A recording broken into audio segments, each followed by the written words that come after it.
Hello, hello, hello. Welcome to What Would Zig Do Gaming. I am your host Zig, and I am here to introduce you to the exciting new relaunch of my channel. For those of you not familiar with it, this is What Would Zig Do Gaming. It was started a few years ago as a general Let's Play channel, but I created a new intro video to the channel, which I will link in the comments, to sort of go over where I'm at right now. Some things happened, and I took a break from YouTube for a while, and I'm coming back with new vigor and a new vision for the channel here, and it revolves around narrative gaming. The first series that I want to bring to you is XCOM 2. So XCOM 2 is a game that lends itself very well to narrative gaming in my mind. Most of us that still play this game that came out 4 years ago at this point usually create some sort of headcanon in our heads, in our minds, you know, how a character acts, how a character feels, who they're friends with, and the release of War of the Chosen has helped to expand this indefinitely. So the concept is right now that I want to bring you what I believe is going to be a wholly unique new look at a Let's Play, or a Let's Roleplay for XCOM 2. The biggest differences that we're going to see here is, unlike, say, Christopher Odd, who goes into great depth with his tactical decision making and what he's doing, and narrates what is happening. My intention is to more the dialogue on the video will be the dialogue between soldiers themselves. So there will be no actual narration over the gameplay. It'll just be the characters talking via voiceovers and their voice packs to sort of create more atmosphere and ambiance. Basically, I'm going with the idea that the Let's Plays of XCOM 2, I'm just not going to be able to compete with the ones that are out there right now, the excellent ones from, you know, Christopher Odd or Beagle or anybody like that. So I want to take it in my own direction, and I believe that this is a wholly unique, interesting opportunity. There are some Let's Role Plays of XCOM 2 on YouTube, but none of them have delved as deep as what I plan to do. So I think what we're going to do here is I'm going to show you a clip here of what I'm intending to do, give you an idea of how the voiceovers are going to work, and give you an idea of the tone that I'm looking to set for this campaign. Everything seems quiet out here. The guard is still heavy at the facility. You need to move in and make a distraction to draw them out. Yes, thank you, Bradford. I know why I'm here.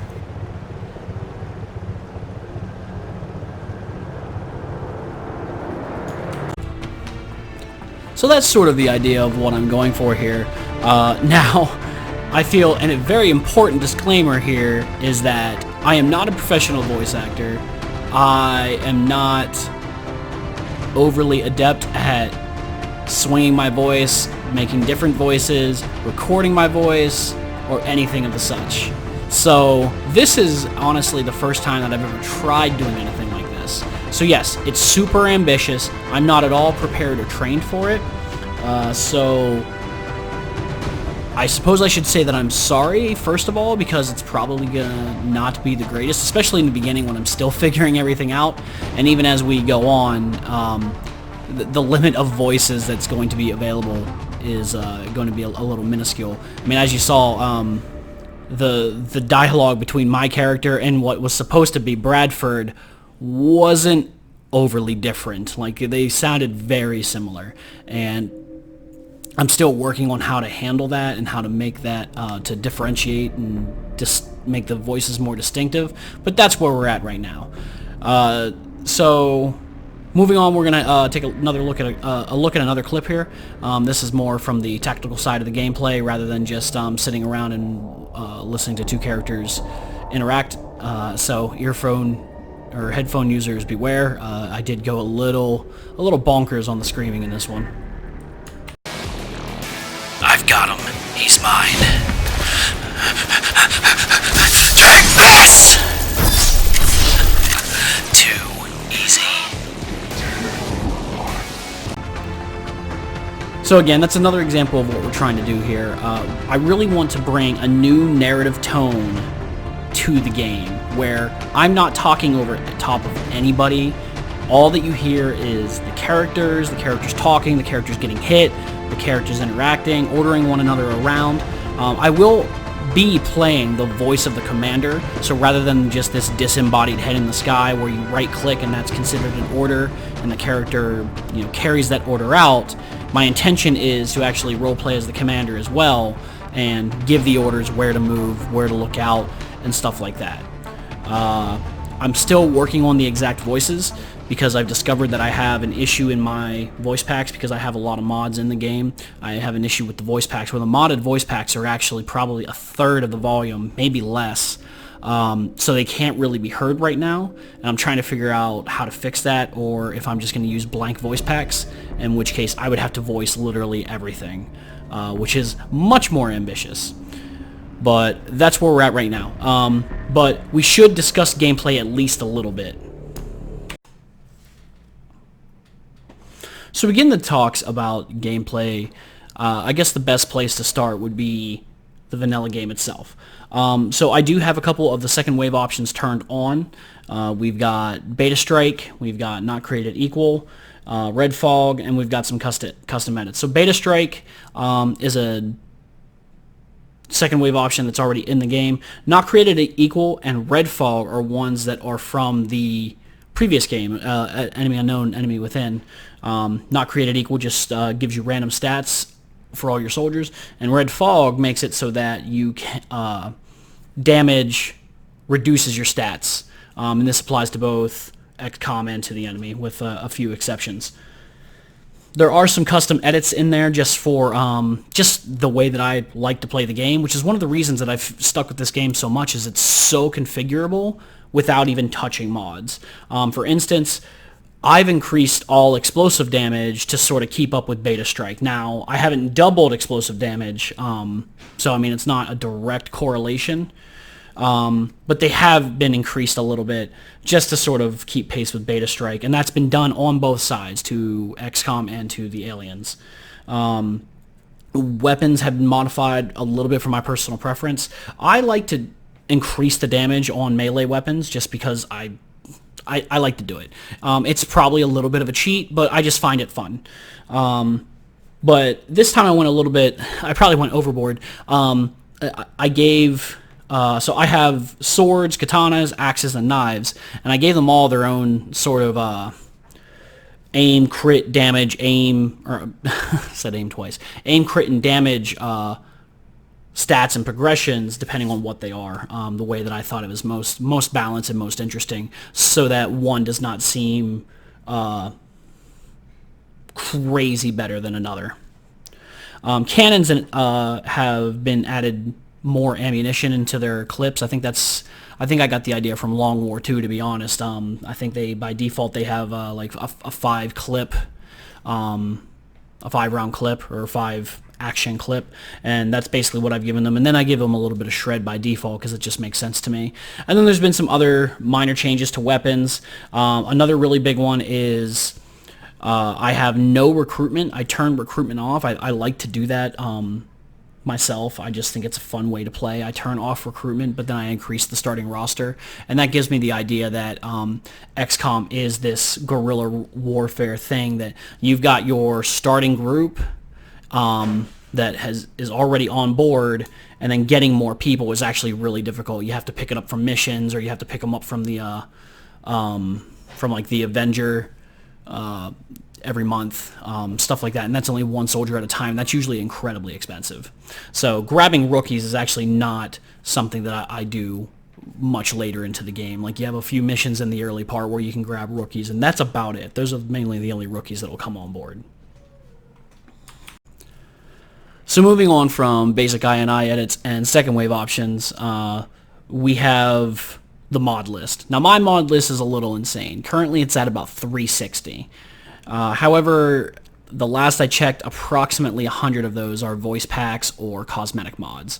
So not everything is a straight mod. It's not 360 game-breaking, game-changing mods. It's closer to 260, which I know is still extensive, but it is what it is. I get particular about the way that some things work, and I've installed a couple mods just for the intention of this playthrough. So to go over the main ones, and I'm going to put the mod list in the description below. But to go over the main ones, we have RPGO, which I think is pretty much an auto include if you're going to do something like this. It makes everybody super customizable, but not for the reasons that you would think. Like, I'm not looking to just have 3 people with the same game-breaking builds, but I believe that I can bring out the inner character and personality of a soldier with the sheer amount of customization that is in RPGO. I've installed I don't know how many extra plugins, so there's no way I'll have all of the skills used. I probably won't use half of them, but with I use the Origins second wave option from RPGO so that I can pick exactly which ones they start with. I feel that can really help you to make your characters unique and really solidify who they are and their beliefs and what they're afraid of, what they like to do, how they operate. So RPGO, I think, is a really big deal for this. In addition, I have mods that give me a sidearm slot, a grenade slot, an ammo slot, and a vest slot. And the vest slot is worked into Iridar's defensive overhaul, which I think is just incredible. This was more done for realism because it doesn't make sense to me that a person can carry like 2 things, especially when one of them is a grenade and, you know, like a special kind of ammunition. So that always sort of bugged me. Like I get what Firaxis was going for, the whole, you know, choices. You have, you know, meaningful choices and such. But it just always sort of bugged me that you have like this entire soldier and you can't sort of pick their equipment exactly. So over the last few years, the modding community has done an excellent job at fixing that issue that I have. So like I said, we have sidearm slot, grenade slot, ammo slot, and vest slot, in addition to everything else. I also use the Psionic Overhaul version 3, just came out not long ago. That gives you a Psi-Amp slot if you are Psionic. So it really lets you use all these other utility items that normally you don't end up using. You know, battle scanners, the overdrive serum, a lot of really cool things are in this game that people just don't take because they don't tactically make sense over, you know, taking dragon rounds or blue screen rounds or something like that. So this allows a wider breadth of items to be used, and I think it ends up being a lot of fun. Like I said, I am using the Psionic Overhaul. I think this is just a better implementation of Psionics than vanilla. I didn't really like having a Psi class and that's it. So this makes Psionics sort of like the Psi ops from the previous game. You keep your class and then you can have some psionic abilities on top of it. I do also have some psionic plugins for RPGO, but I've got those specifically for certain characters that I created that have the backstory that, you know, includes that they would have psionic powers outside of the lab. It's mostly a headcanon thing. It might be a little broken, but again, I'm going for a narrative here, and just having different kinds of psionics, like you've got your Templar, then you've got the Psi up from the lab. Having additional ones other than that made sense to me. A few others to go over here. I've got the light strategy changes and Mach X, both from the same author, I believe. I believe they both came from Reality Machina. Light strategy changes adds a lot of really cool new mechanics to the strategy layer, which I feel is often overlooked in favor of the really cool tactical mods that you can get. Some of you might bring up that what's it called? Covert Infiltration is now available. When I started this idea, I looked into covert infiltration, but I feel I want to get a campaign done without that first. I want to try it because that's still in, like, it's not actually a full release, it's a beta release. So I feel like I want to try it without that first, but I have been keeping a close eye on that, and that mod looks incredible, and I look forward to trying a campaign with it in the future. And then Mach X, I feel, adds a lot of really cool narrative options, like where did Mach X come from, and I hope to explore that in the campaign itself. And then of course I have enemy mods. You can't have a modded run without some changing the tactical layer, and then I mean, especially if you're running something like RPGO, which is so powerful, you need powerful enemies. So I went with a lot of the the community favorites. A Better Advent I've played with before. I firmly stand behind that it's probably the best enemy overhaul in the game on the workshop. But there have been some real close contenders since then. The Hive looks amazing. I haven't played with the Hive yet. I'm really excited to do it. And with the Bio ones, Bio 2.0 is out. Custodians was also released pretty recently, just within the last 6 months or so. And then World War L also looks really cool. Like, it has a lot of really cool features to the Lost, in addition to changing up their looks a little bit so that they're not so quote-unquote monochromatic. I have a few other enemies added, but those ones are the big ones, you know, because they add a lot of enemies and they add lots of new mechanics. But like I think I picked up Armored Viper. I picked up a mod to change the faceless to make them more terrifying. So I'm really excited to try out all this new content. Most of it's new to me as well. But I feel it's going to lend itself to a very interesting campaign, both narratively and tactically. So the intention is that you come for the narrative, or actually, I guess since it's XCOM, it's actually probably more you come for the gameplay and then you get sucked in by the narrative. That's the hope. Speaking of getting sucked into the narrative, that brings us to what will be the closing of the video here. And that is you all being a part of this amazing opportunity, what I believe will be a brand new way to look at this game, and what I hope will inspire others to maybe try the same, or maybe just to come around my channel and understand how incredible the narrative can be, and maybe get more people involved in this. I have a pretty expansive character pool already, but I would love to have more people involved in this, which brings us to the shameless plug for Patreon. I have several tiers set up where you can jump in on the action and get yourself into this groundbreaking campaign opportunity with a special incentive that I'm going to put out just now. This is the first time I'm announcing this.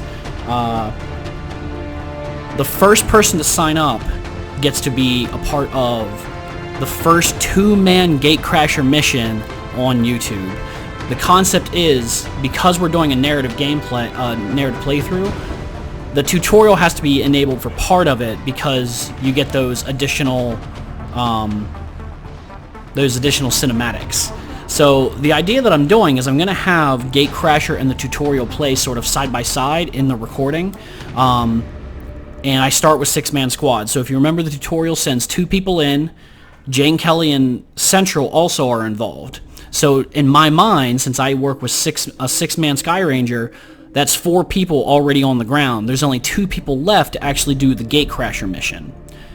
So it's going to be, narratively, one of my characters is going to be there, sort of one of my leaders, and then I want somebody else to be there with him. And so if you sign up, the first person to sign up gets to be the other man in the 2-man Gatecrasher mission. You get to stand toe-to-toe and shoulder-to-shoulder with Lance Klausner, the infamous warlock that has been in several of my XCOM 2 campaigns. He originally started as a D&D character of mine. I have a lot of heart and soul built into this character. So I feel he's a natural selection for a narrative campaign start for this. So if you sign up now, you can get into the 2-man Gatecrasher mission, and you can be involved in making history, basically, on YouTube for XCOM 2, because this sort of thing, nobody else is doing it, and you can be a part of it right here on What Would Zig Do Gaming. I know a lot of that was there was a lot of bullshit that just happened there, but that's my hope and my dream right now, is to create something entirely new, complex, and dynamic, and interesting for everybody to enjoy. So I hope you all consider coming back and supporting that. This video is going to go live hopefully today. Today is July 5th, 2020. We're going to try and get it posted today. Hopefully that works. And then, if I'm looking at my calendar correctly, the first video of this campaign will be going live mid-July. Probably around, let me see here, 14 days from now would be the 19th. That'll give me 2 weeks to get the first episode created, figure out the remaining issues that I have, and then get it live. And then hopefully I'm hoping to post 1 per week from there. So basically every Sunday I'm hoping to have a new episode go live. So that's where we're at. Hopefully 2 weeks, July 19th, 2020, we get the relaunch of the channel and the very first fully narrated XCOM narrative campaign hits YouTube. I hope you'll come back and be a part of this experience with me. Thanks for tuning in and stopping by. Thanks for this video ran much longer than I expected, so thanks for if you made it this far, awesome. Mash that like button, hit the subscribe button, and remember, this is where it's going to be. XCOM 2, July 19th. I'll see you then. Fucking, I know how to handle this. Here you go. I've got something for you!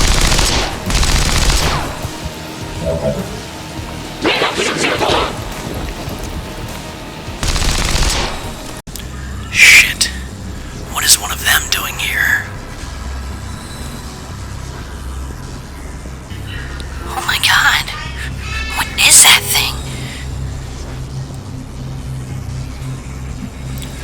A sectoid. Reconstituted with human DNA, just like Tygan said.